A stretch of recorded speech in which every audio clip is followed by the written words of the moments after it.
होली वाले दिन अपने हिंदी वाले मार साहब की बड़ी याद आती है। अपने शुक्ला जी जब भी कोई त्यौहार पड़ता था तो वो हमें निबंध लिखने के लिए देते थे और हम लोग निबंध में एक कॉमन लाइन से शुरू करते थे कि भारत त्योहारों का देश है। ऐसे तो हमारे देश में कई राष्ट्रीय और सांस्कृतिक त्यौहार होते हैं, लेकिन ये फलाने वाला त्यौहार सबसे प्रमुख है। और जो भी त्यौहार पड़ रहा होता था ना, हम उसी को फलाने की जगह फिट कर देते थे। होली पर शुक्ला जी ने हमें घर से निबंध लिख के लाने के लिए दिया और उन्होंने पहले ही बता दिया था कि कोई नकल करके लिख कर नहीं लाएगा। अब हिंदुस्तान के स्कूल का हर लड़का अपने आप को हिंदी के मार साहब से तो स्मार्ट समझता ही है और मैं भी ऐसा ही समझता था। मैं घर गया, कुंजी यानी कि गाइड को उठाया और पूरा का पूरा निबंध वहाँ से चीर दिया। अगले दिन शुक्ला जी ने कहा कि जो निबंध लिख कर लाए हो वो पूरी क्लास के सामने पढ़कर सुना दो। और मैं भी फुल कॉन्फिडेंस में पढ़ने के लिए तैयार हो गया और पढ़ना शुरू किया कि होली जो है ये हिंदुओं का प्रमुख त्यौहार है। इसको वसंत ऋतु में मनाया जाता है। इसको सारे हिंदू बड़े धूमधाम से मनाते हैं। और मैं आगे पढ़ ही रहा था कि इतने में शुक्ला जी ने मुझे टोक दिया और कहा कि नकल करके लिख के लाए हो ना। मैंने कहा नहीं सर, मैंने तो खुद लिखा है। ये सुनते ही वो मेरे पास आए और मुझे जोर से एक थप्पड़ लगा दिया।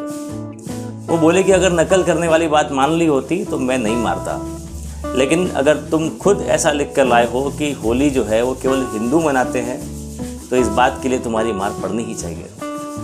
इसके बाद उन्होंने मेरे पड़ोस में बैठने वाले अब्दुल को खड़ा किया और पूछा कि ये बताओ अब्दुल, तुम होली वोली खेलते हो? अब अब्दुल जवाब देता उसके पहले प्रवीण बोल पड़ा, अरे सर सबसे ज़्यादा यही खेलता है, इसके तो बैग में भी रंग पड़े हुए हैं। शुक्ला जी ने ब्लैक बोर्ड पर एक कविता लिख दी और हम सबसे कहा कि कल सब लोग इसको याद करके आएंगे।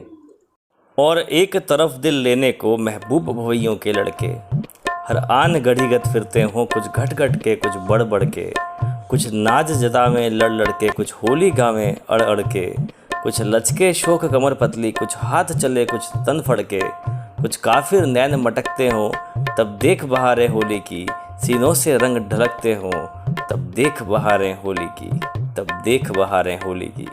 कविता लिखने के बाद शुक्ला जी ने पूछ लिया, पता है ये कविता किसने लिखी है? जब क्लास में किसी को नहीं पता था, शुक्ला जी ने बताया कि ये कविता नज़ीर अकबराबादी ने लिखी है। किसी को पता है कि ये नज़ीर अकबराबादी कौन थे? यह भी क्लास में किसी को नहीं पता था। इतने में पीछे से कहीं एक आवाज़ आई किसी लड़के की।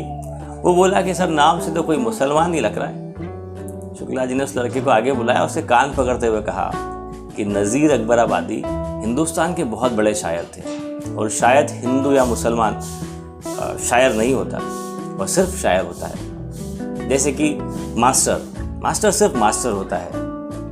जैसे हमारे त्यौहार हैं, त्यौहार हिंदू या मुसलमान थोड़े ही होते हैं, त्यौहार तो सिर्फ त्यौहार होते हैं। फिर शुक्ला जी ने अपने लाल पेन से मेरी कॉपी पर होली हिंदुओं का एक प्रमुख त्यौहार है को काट कर होली हिंदुस्तानियों का एक प्रमुख त्यौहार है कर दिया। शुक्ला जी ने उस दिन केवल निबंध ही सही नहीं किया था, मुझे भी जिंदगी भर के लिए ठीक कर दिया था।